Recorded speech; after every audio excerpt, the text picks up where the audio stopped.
Saudara sekalian yang terkasih dalam Yesus Kristus, selamat sore. Injil tadi bercerita tentang Yesus yang ada di padang gurun. Padang gurun itu bukan tempat yang aman. Padang gurun itu tempat yang penuh bahaya. Dan di padang gurun itu Yesus menjumpai godaan, yaitu ular, dan itulah iblis. Bertubi-tubi ular itu menggoda, dan itu menunjukkan bahwa godaan itu memang tidak mudah menyerang.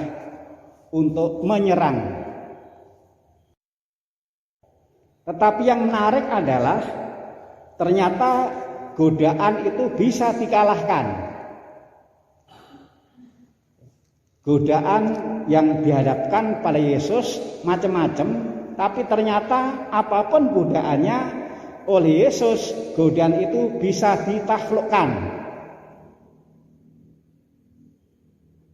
Dan ini memberikan peneguhan, memberikan semangat. Hidup itu seperti sedang berada di padang gurun.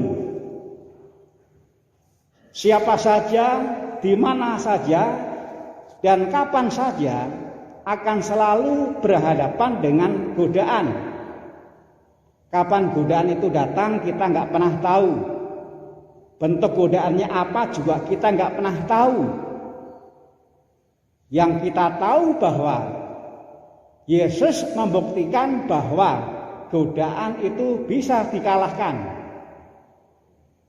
Dan Yesus itu adalah Adam baru. Adam yang lama, yang ada di perjanjian lama, yang ada di kitab Kejadian, itu manusia dikalahkan oleh godaan. Nah, Yesus itu Adam baru. Dia menunjukkan bahwa godaan enggak selalu bisa mengalahkan.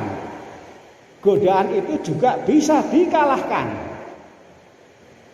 Dan itulah yang terjadi dalam Injil tadi. Dan inilah yang menjadi pegangan kita.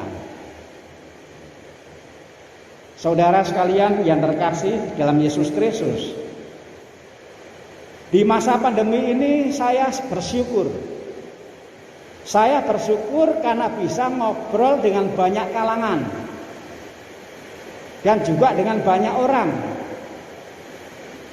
Dan saya memang sengaja menggunakan itu untuk ngobrol walaupun hanya sebentar, tetapi bidang yang penting. Saya berusaha ngobrol hanya sebentar, tetapi bidang yang penting.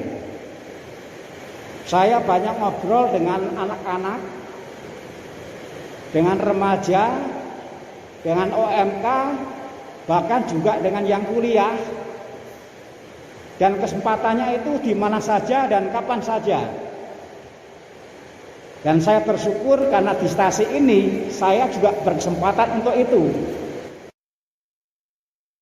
Mengapa? Dengan anak-anak, remaja, orang muda, dan OMK banyaknya. Karena gereja kita memang sedang memfokuskan diri selama 5 tahun terhadap sosok yang demikian. Jadi bukan maksud saya tuh saya kok pilih kasih, bukan. Tapi ya inilah konsekuensi karena memang ada fokus. Jadi selama 5 tahun fokus pastoral, arah pelayanan adalah orang muda sehati sejiwa mengubah dunia. Maka dalam obrolan yang saya utamakan adalah yang muda atau juga sebentar lagi akan muda, yaitu anak-anak.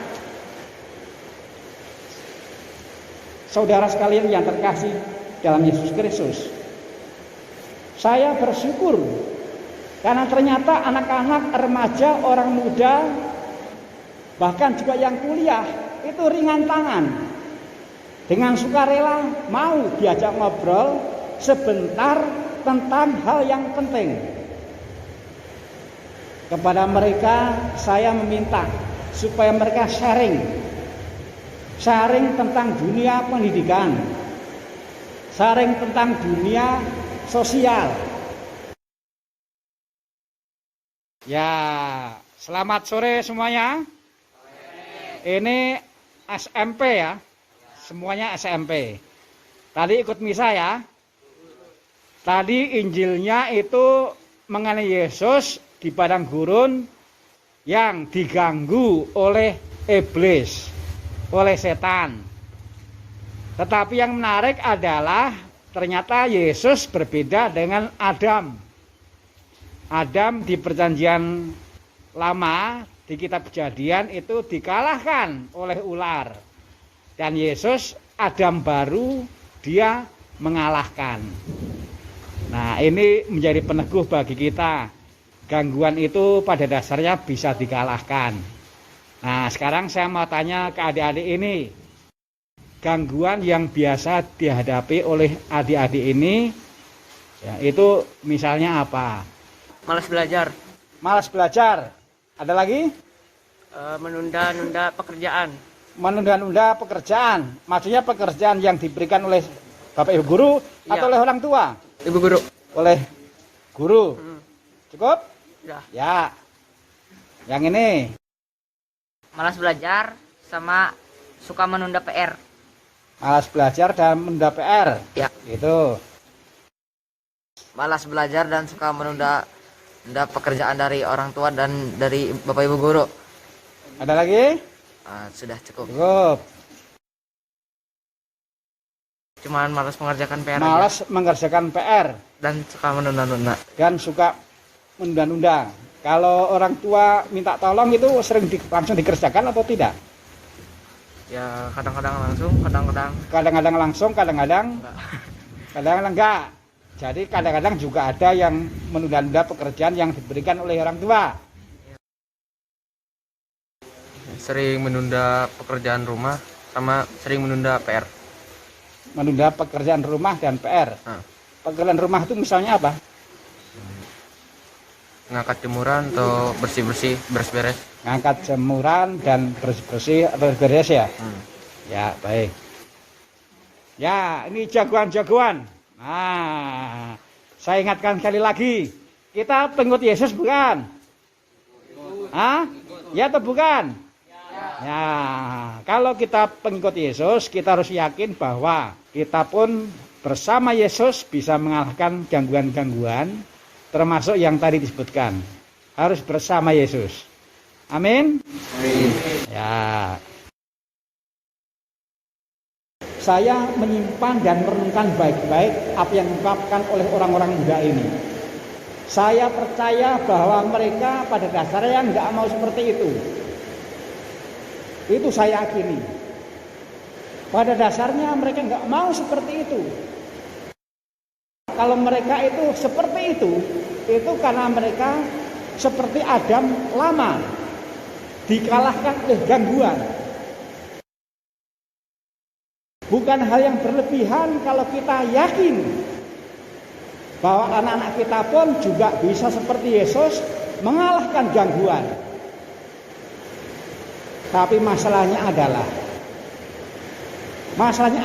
bahwa siapapun membutuhkan dukungan. Jadi nggak bisa hanya mengandalkan diri sendiri. Nah, sekarang ini giliran bagi yang tidak muda, bagi kita semua. Saya tidak mengarang, ya, tapi itulah yang saya dengar dengan telinga sendiri, didengar secara personal dan dalam obrolan yang cukup dekat. Semua mau baik dan kita percaya semua bisa. Dengan catatan untuk itu mereka juga membutuhkan dukungan. Semoga kita semua berkat rahmat Tuhan dimampukan untuk menemani anak-anak kita supaya belajarnya lebih baik, supaya sikapnya terhadap tugas yang diberikan oleh Bapak Ibu guru juga lebih baik, sikapnya terhadap orang tua juga menjadi lebih baik. Kita pengikut Yesus dan bukan pengikut Adam di perjanjian lama. Kita pengikut Yesus, kita pengikut Adam baru. Sosok yang memang berhadapan dengan gangguan tetapi bisa mengalahkan. Tuhan memberkati.